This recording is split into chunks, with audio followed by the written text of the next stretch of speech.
Keflavik, Iceland. Perfect weather, First Lieutenant Mike Edwards pronounced, looking up from the chart just off the facsimile machine.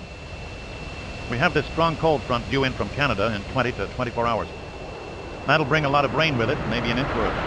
But for all of the day, we have clear skies, less than 2/10 high clouds, and no precip. Surface winds west to southwest at 15 to 20 knots. And lots of shine, he concluded with a grin. The sun had risen for the last time nearly 5 weeks before, and wouldn't truly set for another 5. They were so close to the North Pole here in Iceland that in summer the sun wandered in a lazy circle around the azure sky, dipping fractionally below the northwestern horizon, but never truly setting. It was something that took getting used to. Fighter weather, agreed Lieutenant Colonel Bill Jeffers, commander of the 57th Fighter Interceptor Squadron, the Black Knights, most of whose F-15 Eagle interceptors were sitting in the open a bare 100 yards away. The pilots were in those fighters waiting. They'd been waiting for 90 minutes now. 2 hours before, they'd been warned of a large number of Soviet aircraft taking off from their tactical air bases on the Kola Peninsula, destination unknown. Keflavik was always a busy place, but for the last week it had been a madhouse. The airport was a combination Navy and Air Force base, and a busy international airport at which many airliners stopped to refuel. The past week had seen this traffic supplemented by grim tactical fighters transiting from the United States and Canada to Europe, cargo aircraft transporting overloads of critical equipment, and airliners returning to America crowded with pale tourists and dependents of the military men who were now on the battle line. The same had happened to Keflavik. 3,000 wives and children had been evacuated. The base facility was cleared for action. Flight controls. If the Soviets kicked off the war that seems to be springing from the ground like a new volcano, Keflavik was as ready as it could be. With your permission, Colonel, I want to check a few things at the tower. This forecast is pretty solid for the next 12 hours anyway. Jet stream? Colonel Jeffers looked up from the yard-square chart of isobars and wind trees. Same place it's been all week, sir. No sign at all of a change. Okay, go ahead. Keflavik had to get hit, Edwards reminded himself. Everybody knew it, prepared for it, and then tried not to think about it. This most isolated of all NATO outposts on the western coast of Iceland was the barred gate to the North Atlantic. If Ivan wanted to fight a naval war, Iceland had to be neutralized. From Keflavik's 4 runways flew 18 Eagle interceptors, 9 sub-hunting P-3C Orions, and deadliest of all, 3 E-3A AWACS birds, the eyes of the fighters. 2 were operating now. One was circling 20 miles northeast of Cape Contour, the other directly over Ritztang, 150 miles north of Keflavik. This was most unusual. With only 3 AWACS birds available, keeping one constantly in the air was difficult enough. The commander of the Iceland Defense Forces was taking all of this very seriously. Mac Flight 520, roger. Roll her out, big guy. We need the room, said a tired controller. A few hundred yards away, a C-5A Galaxy cargo plane began to accelerate down runway 18. Edwards took a pair of binoculars to watch. It was hard to get used to the fact that something so monstrous could actually fly. Any word from anywhere? Simon asked Edwards. Nope, nothing since the Norwegian report. Lots of activity at Kola. You know, I picked a hell of a time to come here to work, Mike replied. He went back to checking the calibration of his digital barometer. It had started 6 weeks before. The Soviet naval and long-range aviation groups based at a half-dozen airfields around Severomorsk had exercised almost continuously, flying attack profile missions that could have been directed at nearly anyone or anything. Then, 2 weeks before, the activity had been cut way back. That was the ominous part. First, they drilled all their flight crews to perfection, and then they went to a stand-down maintenance period to make sure that every bird and every instrument was also fully operational. What were they doing now? An attack against Bodo in Norway, or Iceland maybe? Another exercise? There was no telling. Edwards lifted a clipboard to sign off for having checked his tower instruments that day. He could have left it to his enlisted technicians, but they were backstopping the aircraft techs with the fighter squadron, and he could handle it for them. Besides, it gave him an excuse to visit the tower and...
Mr. Simon, the senior enlisted controller said rapidly.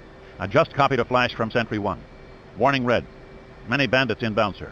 Approaching from due north to northeast. Sentry 2 is checking in. They got him too. Jesus. Sounds like 40 to 50 bandits, sir.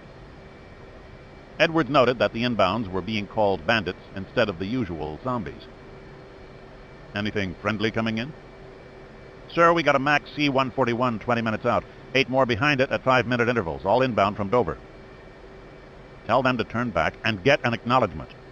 Keflavik is closed to all inbounds until further notice.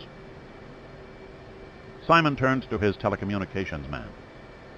Tell Air Ops to radio Sackland that we are under attack and to get the word out. Klaxons erupted all around them. Below, in the early morning shadows, ground crewmen pulled red-flagged safety pins off the waiting interceptors. Edwards saw a pilot drain a styrofoam cup and begin to strap himself in tight.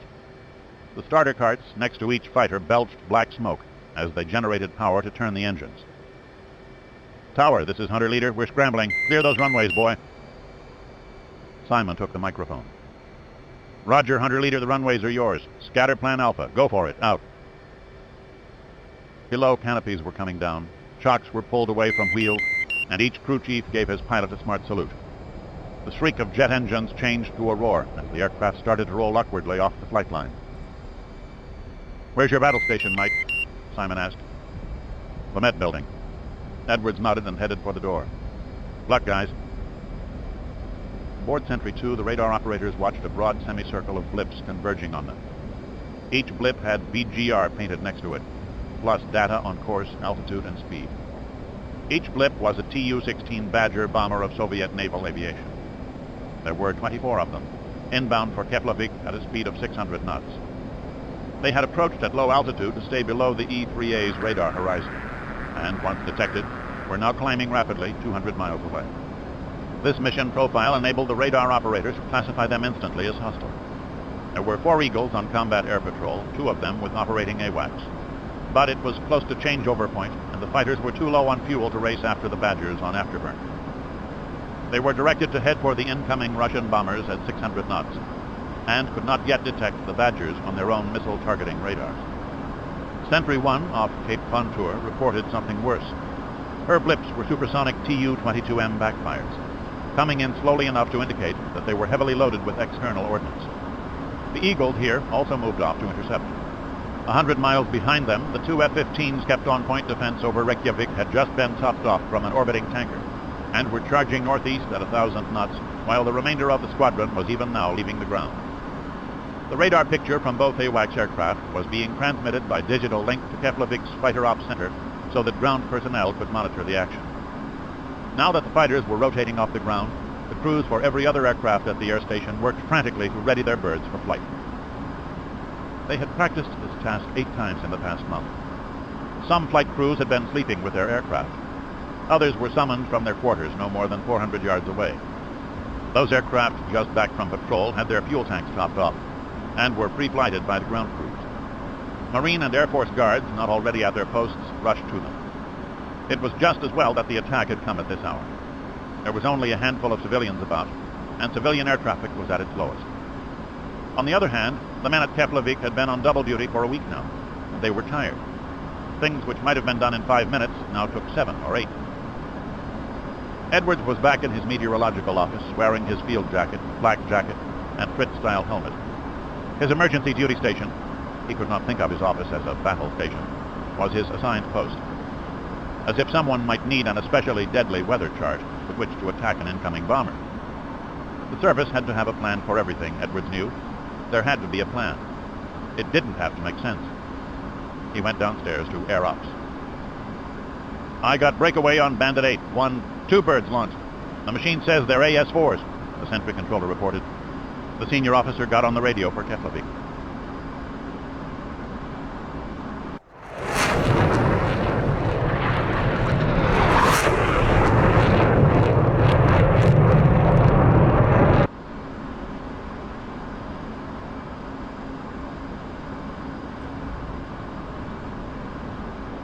MV Julius Pusik. 20 miles southwest of Keflavik, the Dr. Likes was also a beehive of activity. As each Soviet bomber squadron launched its air-to-ground missiles, Its commander transmitted a predetermined code word that the Fusik copied. Her time had come. "Rudder left," Captain Kirov ordered. "Bring his bow into the wind." A full regiment of airborne infantry, many of them seasick from 2 weeks aboard the huge barge carrier, was at work testing and loading weapons. The Fusik's augmented crew was stripping the falsework from the aftermost 4 barges, revealing each, in fact, to be a Lebed-type assault hovercraft. The 6-man crew of each removed the covers over the air intakes that led to the engines they had tended with loving care for a month. Satisfied, they waved to the craft commanders, who lit off the 3 engines in each of the aftermost pair. The ship's first officer stood at his elevator control station aft. On a hand signal, an 85-man infantry company plus a reinforced mortar team were loaded into each craft. Power was increased, the hovercraft lifted up on their air cushions and were winched aft. In another 4 minutes, the vehicles were resting on the barge loading elevator that formed the stern of the CB vessel. "Lower away," the first officer ordered. The winch operators lowered the elevator to the surface. The sea was choppy, and 4-foot waves lapped at the Fusik's bifurcated stern. When the elevator was level with the sea, first one, then the other Lebed commander increased power and moved off. At once, the elevator returned to the topmost deck, while the first pair of hovercraft circled their mothership. In 5 more minutes, the 4 assault craft moved off in box formation toward the Keflavik Peninsula. Fusik continued her turn, returning to a northerly course to make the next hovercraft toward the quarter route. Her weather deck was ringed with armed troops carrying surface-to-air missiles and machine guns. Andreev remained on the bridge, knowing this was where he belonged, wishing he were easier.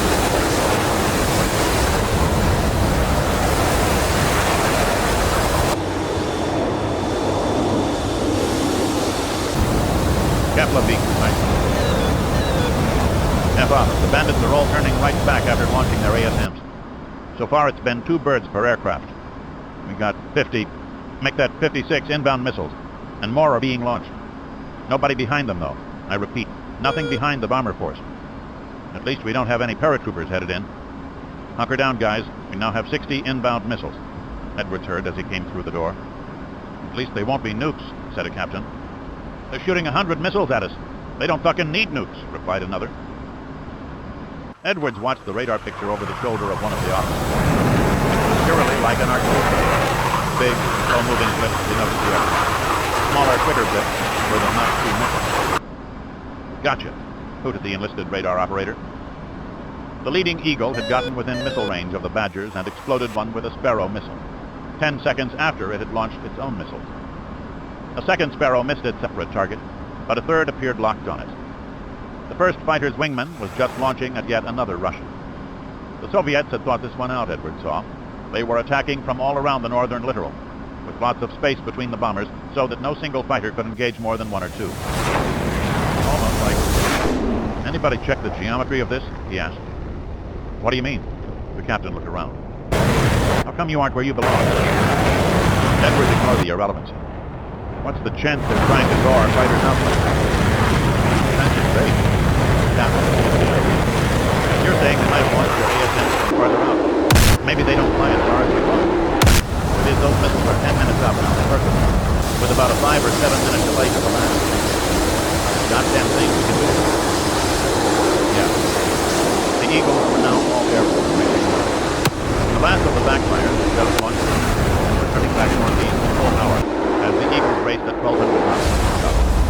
3 of the interceptors launched missiles, and they succeeded in killing a pair of backfires and damaging a third. The Zulu fighters had scrambled off the deck, could not pass the backfire. The commanding controller on 51 cursing himself for not having sent them after the soldiers led valuable Badgers, some of which they might have caught. Instead, he ordered them to slow down and had his controllers vector them towards the supersonic missile. Penguin 8, the first of the P-3C Orion anti-submarine warfare aircraft, was rolling now, down runway 22. It had been on patrol only 5 hours before, and its flight crew was still trying to shake off the sleep as they rotated the prop jet aircraft off the concrete. Tipping over now, the radar operator said. The first Russian missile was almost overhead, beginning its terminal dive. The Eagles had hit 2 of the incoming missiles, but courses and altitudes had been against them, and most of their Sparrows had missed, unable to catch the Mach 2 missile. The F-15s orbited over central Iceland, well away from their base, as each pilot wondered if he'd have an airfield to return to. Edwards cringed as the first landed, or didn't land. The air-to-surface missile had a radar proximity fuse. It detonated 20 meters off the ground, and the effects were horrific.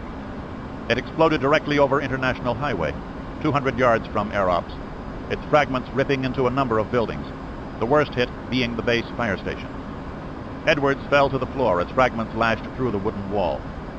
The door was torn off its hinges by the blast, and the air filled with dust.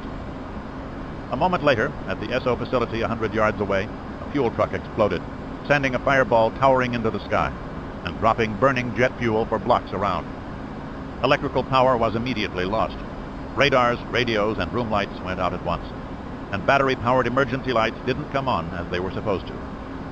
For a terrified moment, Edwards wondered if the first missile really might have been a nuke.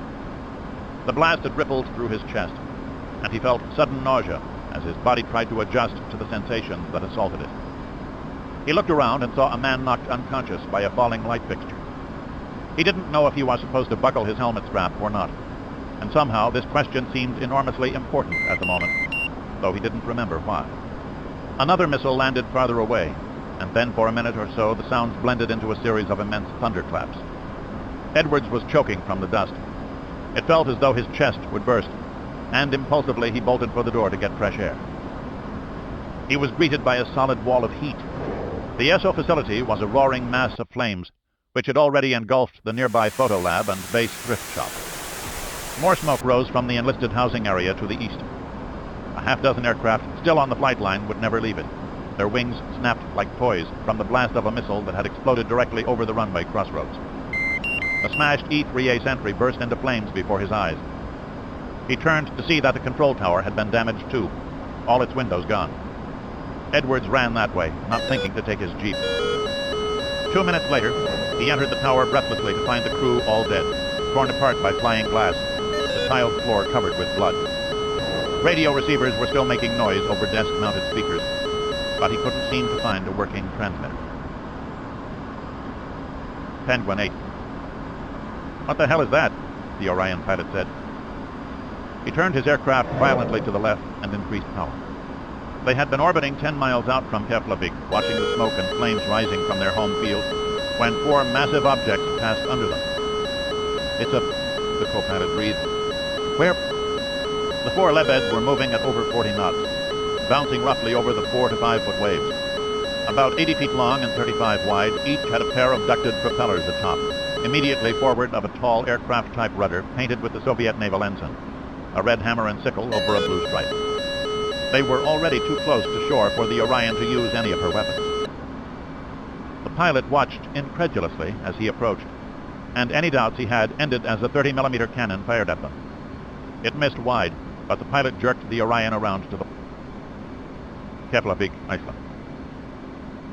Edwards was surveying the damage through binoculars when he heard the message come in, and could not answer it. Now what do I do? He looked around and saw one useful thing, a Hammer Ace radio. He took the oversized backpack and ran down the steps. He had to find the Marine officers and warn them. The hovercraft raced up Dupy Voger Cove and came to land a minute later, less than a mile from the airbase. The troopers gratefully noted the smoother ride as their craft spread out to line abreast, 300 yards between them as they tore across the flat, rocky gorse toward the NATO airbase. "What in the hell?" a Marine corporal said. Like a dinosaur coming to the picnic, a massive object appeared on the horizon, apparently coming overland at high speed. "You! Marine, get over here!" Edwards screamed. A jeep with 3 enlisted men stopped, then raced toward him. "Get me to your CO fast!" "CO's dead, sir," the sergeant said. "CP took a hit, Lieutenant. Fucking gone." "Where's the alternate?" "Elementary school." "Go, I gotta let them know. We got bad guys coming in from the sea." "Shit, you got a radio?" "Tried calling, sir, but no answer." The sergeant turned south down International Highway. At least 3 missiles had landed here, judging by the smoke. All around the small city that had been Keflavik Air Base was a loose collection of smoking fires. A number of people in uniforms were running around, doing things that Edwards didn't have time to guess at. Was anybody in charge? The elementary school had also been hit. The third of the building still standing was a mass of flame. "Sergeant, that radio work?" "Yes, sir, but it ain't tuned into the perimeter guards." "Well, fix it." "Right." The sergeant dialed into a different frequency. The Lebeds halted in 2 pairs, each a quarter-mile from the perimeter.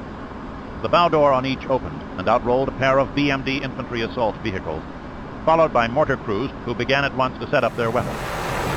73mm guns and missile launchers on the mini-tanks began to engage the Marine defensive positions as the reinforced company in each vehicle advanced slowly and skillfully, using their cover and taking advantage of their fire support.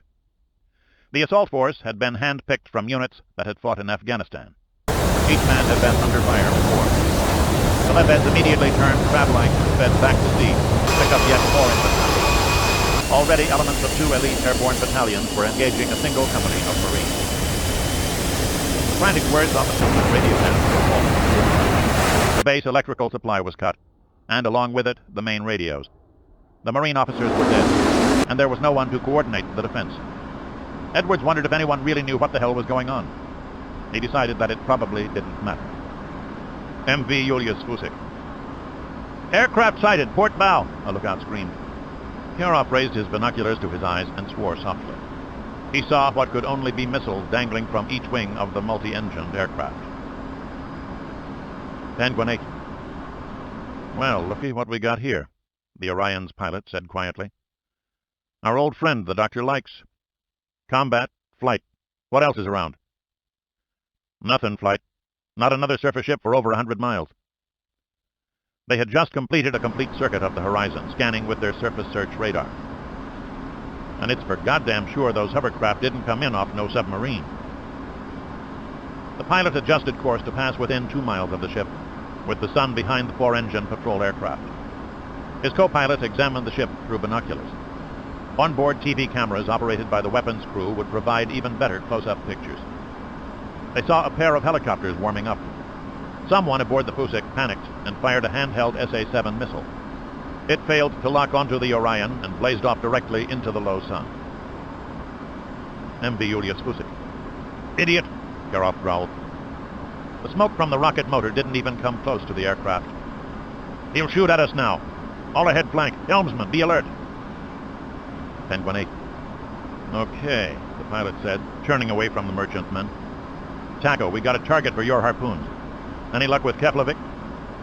"Negative, but Sentry 1 is relaying the data into Scotland. They say a bunch of missiles hit Keflavik. Looks like the place is closed whether we keep it or not." The pilot cursed briefly. "Okay, we'll blow this pirate right out of the water." "Raj, flight," the tactical coordinator replied. 2 minutes before we can launch the... Damn, I got a red light on the port side harpoon. The sucker won't arm." "Well, play with the bastard," the pilot growled. It didn't work. In the haste to get off the ground, the missile's control cables had not been fully attached by the weary ground crew. "Okay, I got one working. Ready. Shoot." The missile dropped clear of the wing and fell 30 feet before its engine ignited. Fusik's weather deck was lined with paratroopers, many holding hand-launched SAMs and hoping to intercept the incoming ASM. "Taco, see if you can raise an F-15. Maybe they can rip this baby up with 20mm. "Doing that already. We got a pair of Eagles coming in, but they're skosh fuel. 1 or 2 passes will be all they can manage." Forward, the pilot had binoculars to his eyes, watching the white-painted missiles skimming the wavetops. Go, baby, go. MV Julius Fusik. "Rocket coming in, low on the horizon, port side." "At least we have good lookouts," Kiarov thought.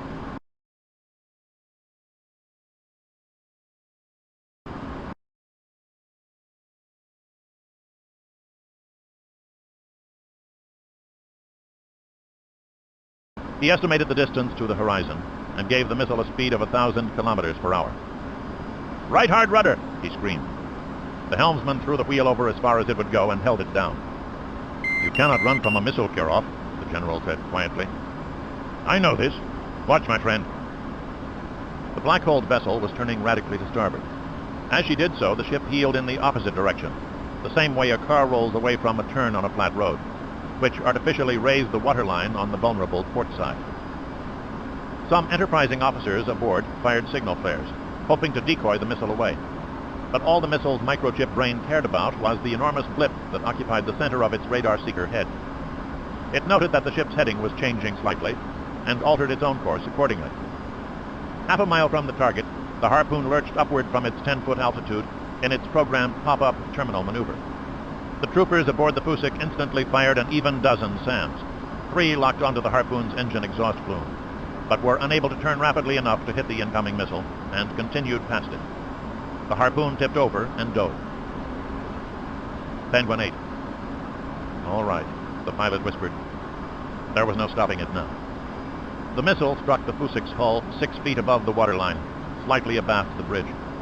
The warhead exploded at once, but the missile body kept moving forward, spreading 200 pounds of jet fuel that fireballed into the lowest cargo deck. In an instant, the ship disappeared behind a wall of smoke. 3 paratroopers, thrown off their feet by the impact, accidentally triggered their SAMs straight up. Taco, your bird hit just fine. We got warhead detonation. Looks like... The pilot's eyes strained at his binoculars to assess the damage. MV Julius Fusik. Rudder amidships!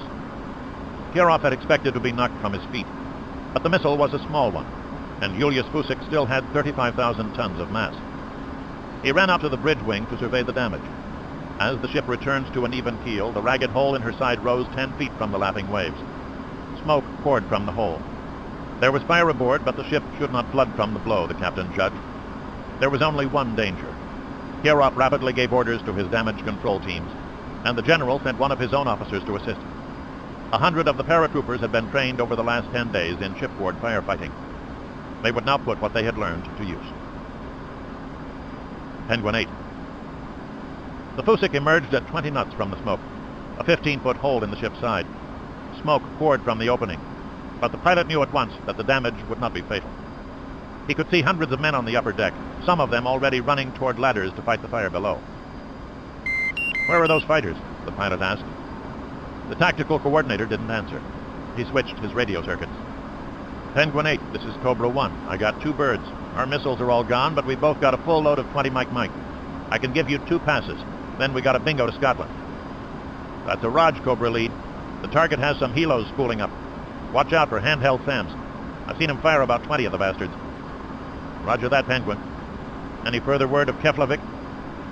We're going to have to find a new home for a while. Roger. Copy. Okay, keep clear. We're coming in from Upsun on the deck. The Orion continued to orbit 3 miles out. Her pilot didn't see the fighters until they started firing. The 2 Eagles were a few feet apart, perhaps 20 feet over the water, as their noses sparkled with the flash from their 20mm rotary cannon. MV Julius Fusik. Nobody aboard saw them come in. A moment later, the water around the Fusik's side turned to froth from short-falling rounds. Then her main deck was hidden with dust. A sudden orange fireball announced the explosion of one of the Russian helicopters, and burning jet fuel splattered over the bridge, narrowly missing the general and captain. What was that? Kirov gasped.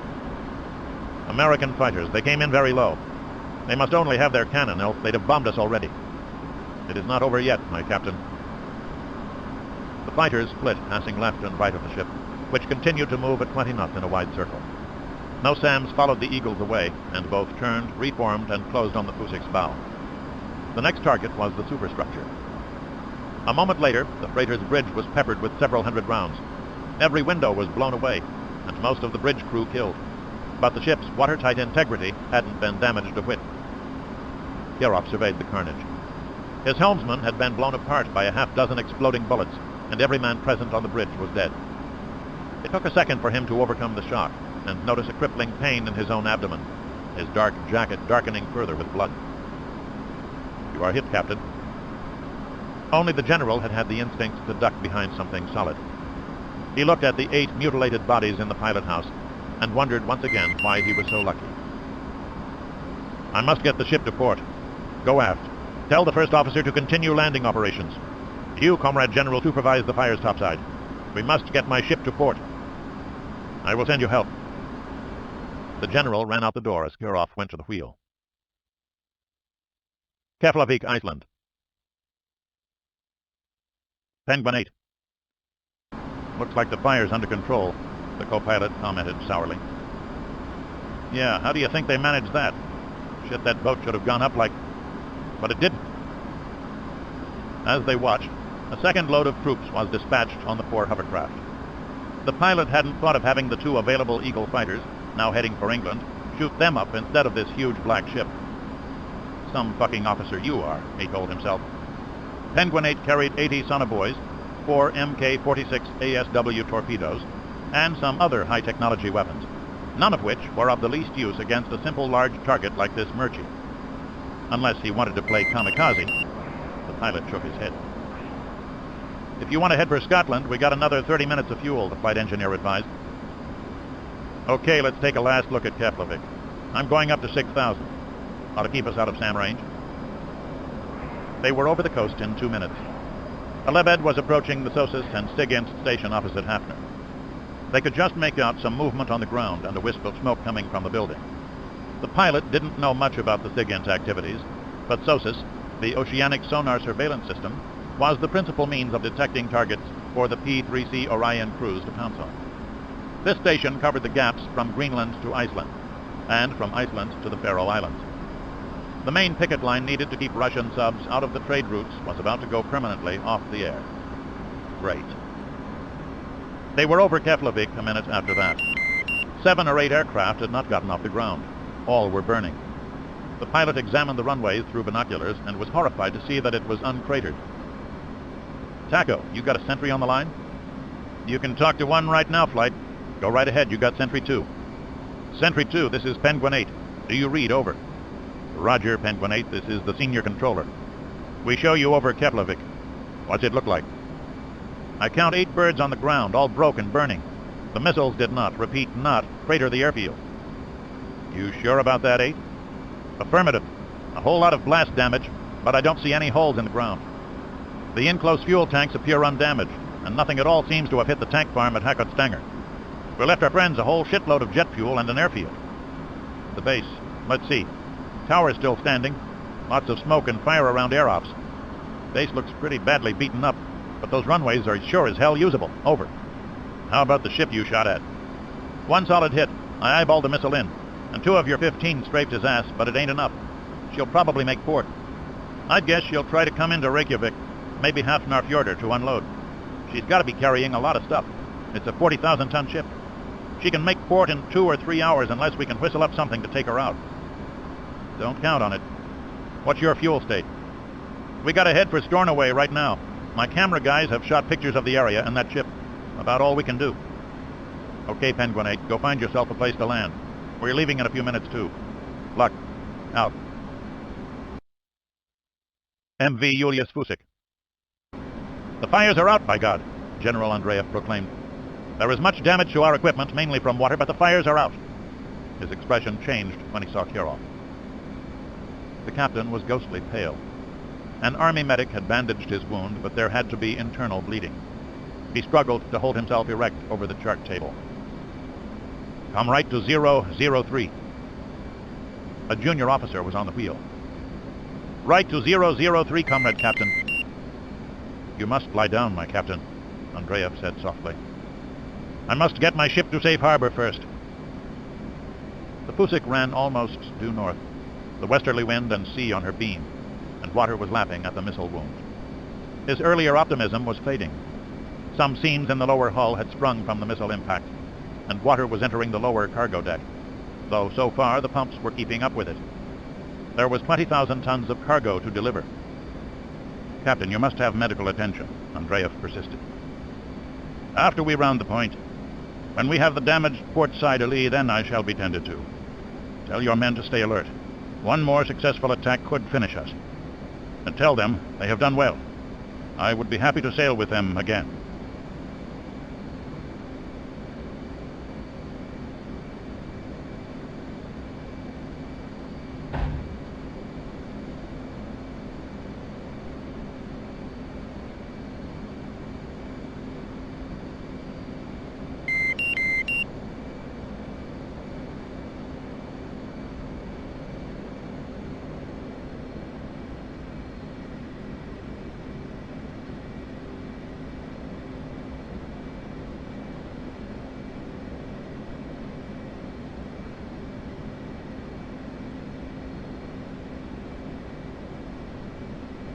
Altitude.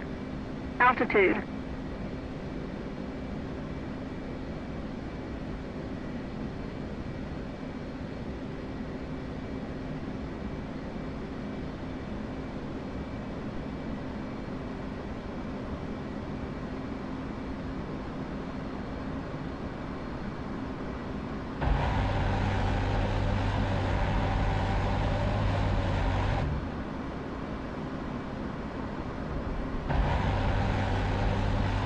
Copper! Garcia called out. The private had a great set of eyes, Edwards noted. They couldn't hear it yet, but there it was on the horizon, coming in from the sea. Everybody down. Let me see those glasses, Sergeant. Edwards held out his hand as he sat. Smith came down next to him, the binoculars already at his eyes.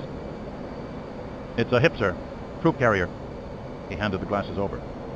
I'll take your word for it, Edwards replied. He could see the ungainly shape, perhaps 3 miles away, heading southeast toward Hafner Fjordur. Looks like it's heading for the piers.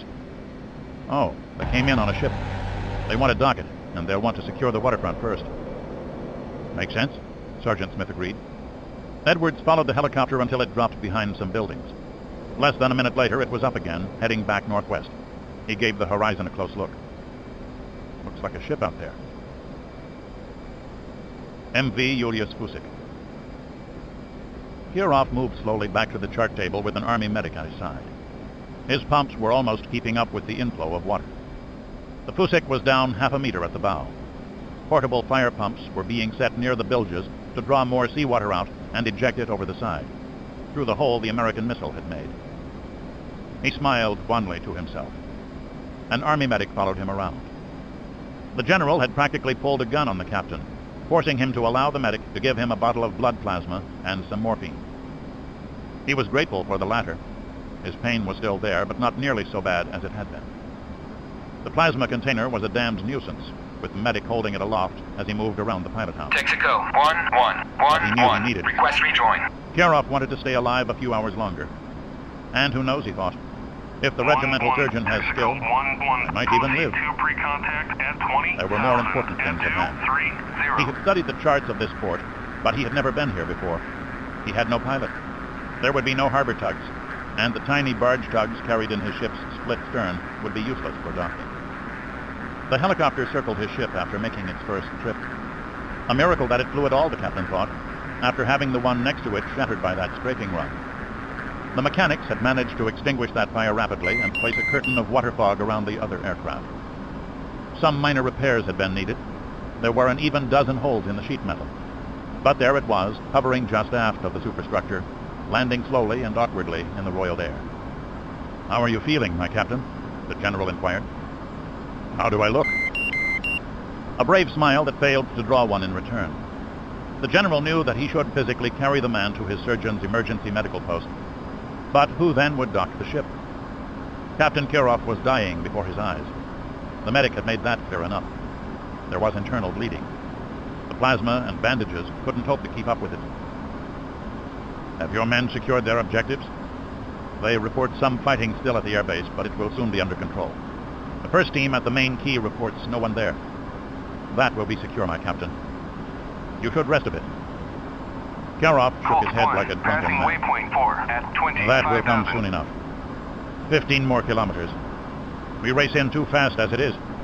The Americans may yet have some aircraft heading for us. We must get to the dock and unload your equipment before noon.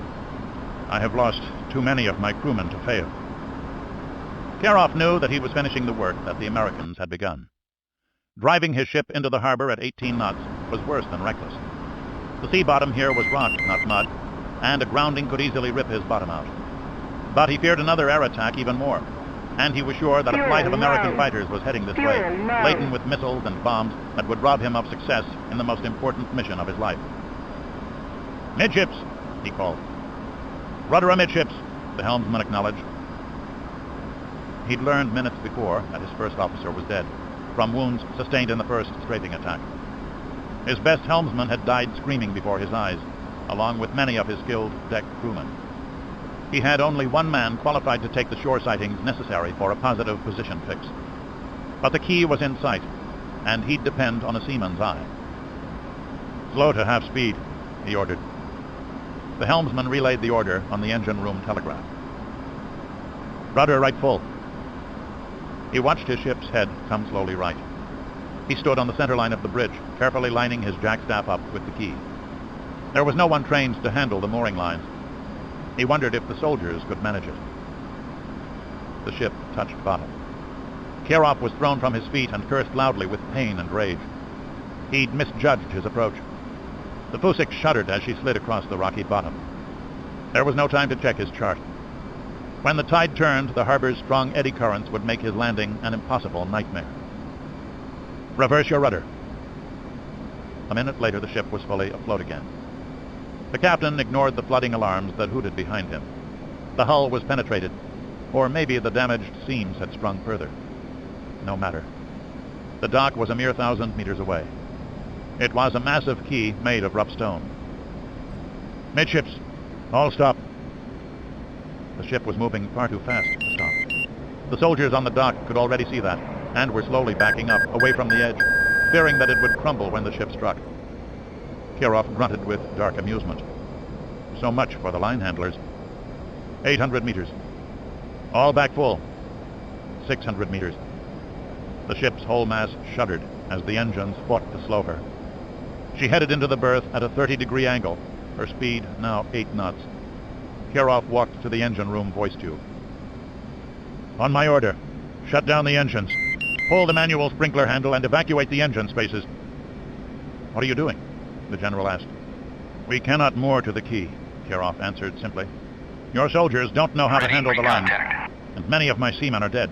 Return free contact. The berth Kirov had selected was precisely half a meter shallower than his ship's draft. He went back to the voice tube. Now, comrades. Below, the chief engineer gave the orders. His chief machinist cut off the diesel engines and ran to the escape ladder. The engineer yanked the emergency handle for the fire suppression system and followed, after counting heads to make sure that all his men had gotten out. Ready free contact. Rudder hard right. Cleared contact. A minute later, the bow of Yulia Spusik rammed the quay at a speed of 5 knots. Her bow crumpled as though constructed of paper, and the whole ship pivoted to the right, her side slamming against the rocks in a shower of orange sparks. The impact ripped the ship's bottom open at the turn of her starboard bilges. Instantly, her lower decks flooded, and the ship settled rapidly to the bottom, only a few feet below her flat keel. The Yulia Spusik would never sail again. But she had reached our objective. Kirov waved to the general. Taking fuel. My men will deploy the 2 baby tugboats we have in the stern. Tell them to remove 2 barges and set them between the stern and the end of the quay. My men will show you how to secure the barges properly so they don't drift off. Then use your bridging equipment to take your vehicles off the elevator onto the barges, then from the barges to the quay. We can do this easily. Now, Comrade Captain, you will see my surgeon. I will brook no further argument. The general waved to his orderly, and both men assisted the captain below. There might still be time. Hafnarfjordur, Iceland. The general would not have believed how well things were going. When he had seen the harpoon coming, he was sure that his mission would be a failure. Already, a third of his vehicles had rolled off the ship and were en route to their destinations. Next, he wanted the rest of his division flown in. After that came more helicopters. For the present, all around him were 100,000 Icelanders whose friendship he did not expect. A few hardy souls were watching him from the opposite side of the harbor, and he'd already sent a squad of men to get rid of them. How many people were making telephone calls? Was the telephone satellite relay base still intact? Might they be calling the United States to tell what was happening in Iceland? So many things to worry about. General, the airlift is underway. The first aircraft took off 10 minutes ago with a fighter escort. They should begin to arrive in 4 hours, his communications officer reported. 4 hours. The general looked up from the ship's bridge into a clear blue Report sky. rejoin. How long before the Americans reacted and threw a squadron of fighter bombers at him? He pointed to his operations officer. We have too many vehicles sitting on the quay. As soon as a platoon-sized grouping is together, move them off to their objectives. There is no time to wait for company groups. What about Reykjavik Airport? We have 1 company of infantrymen in place with another 20 minutes away. No opposition. The civilian air controllers and the airport maintenance people are all under guard. A patrol going through Reykjavik reports little activity on the streets. Our embassy personnel report that a government radio broadcast told people to remain in their homes, and for the most part they seem to be doing this. Tell the patrol to seize the main telephone exchange. Leave the radio and television stations alone, but get the telephone exchange. He turned as a squad of paratroopers arrived at the crowd on the far side of the harbor. He estimated perhaps 30 people there. The 8 soldiers approached quickly after dismounting from their truck, rifles at the ready. One man walked up to the soldiers, waving his arms wildly. He was shot down. The rest of the crowd ran. The general shouted a curse. Find out who did that!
Fuel low. Fuel low.